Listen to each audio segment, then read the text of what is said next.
पुण्यातील ऐतिहासिक वारसा असलेल्या एम्प्रेस गार्डनमध्ये दरवर्षीप्रमाणे यंदाही भव्य एम्प्रेस गार्डन पुष्प प्रदर्शन 2026चं आयोजन करण्यात आलं आहे।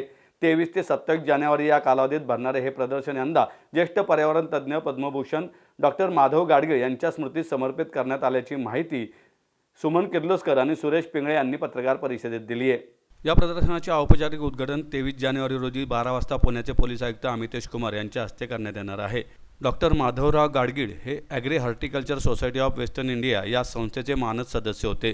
त्यांच्या निधनाने झालेली हानी भरून न येणारी असून त्यांच्याबद्दल कृतज्ञता व्यक्त करण्यासाठी उद्घाटनानंतर विशेष श्रद्धांजली सभेचे आयोजन करण्यात आलं आहे। जपानी पद्धतीच्या पुष्परचना आणि विविध प्रकारचे बोन्साय वृक्ष हे यंदाच्या प्रदर्शनाचे मुख्य आकर्षण असणार आहे। पुणे शहरासह कोल्हापूर, सांगली, नाशिक आणि इतर राज्यातील नामवंत नर्सरी व्यावसायिक यात सहभागी होणार आहेत। बागप्रेमींसाठी फुलांची मांडणी, फळे, भाजीपाला स्पर्धा आणि आकर्षक कुंड्यांच्या स्पर्धांचे आयोजन करण्यात आले आहे। या स्पर्धांसाठी कोणतेही प्रवेश शुल्क असणार नाही। मुलांमधील सुप्त गुणांना वाव देण्यासाठी नुकत्याच झालेल्या चित्रकला आणि हस्ताक्षर स्पर्धेत विविध शाळेतील सुमारे 800हून अधिक विद्यार्थ्यांनी सहभाग नोंदवला होता, अशी माहिती यावेळी पिंगळे यांनी दिली। 1830 पासून कार्यरत असलेले agri horticulture society of western India ही संस्था एम्प्रेस गार्डनचे व्यवस्थापन पाहते। केवळ मनोरंजन हा हेतू न ठेवता जनमानसात निसर्गाची ओढ आणि पर्यावरणाविषयी आपुलकी निर्माण व्हावी या उद्देशाने हे प्रदर्शन भरवले जाते।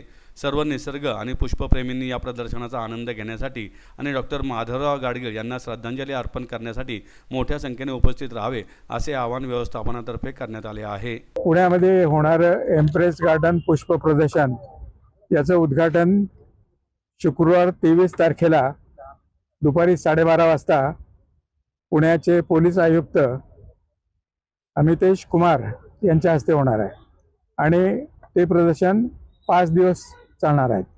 त्यामध्ये पुष्कळ प्रकारच्या पुष्परचना आहेत, बाग आम्ही सजवलेली आहे।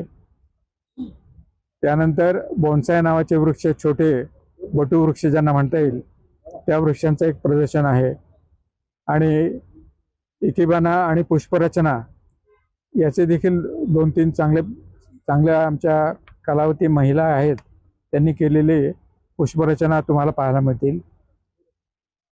आणि सबंध बागच या निमित्तानं सजवलेली आहे आणि त्यासाठी आम्ही जवळजवळ 2.5 ते 3 लाख रोपं, फुलावर आलेली रोपं तयार केलेली आहेत।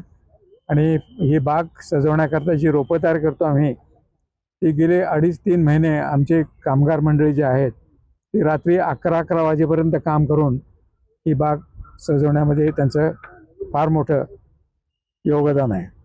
मुख्य म्हणजे हे प्रदर्शन आम्ही आमचे मित्र, आमच्या बागेचे ट्रस्टी आणि आमच्या बागेवर प्रेम करणारे ते जागतिक कीर्तीचे इकॉलॉजिस्ट,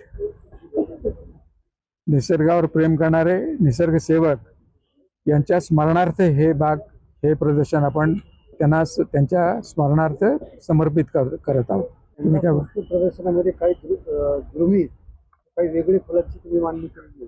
पुष्कळ दरवर्षी असतात, परंतु त्याच्याही पेक्षा काही आमचे निसर्ग नर्सरीमध्ये वगैरे काम करणारे किंवा त्याच्यामध्ये काम करणारे जे लोक असतात ते त्यांची काही खास वृक्ष, त्याची रोपं वगैरे ते घेऊन येतात आणि ते तुम्हाला पाहायला मिळतील तिथे।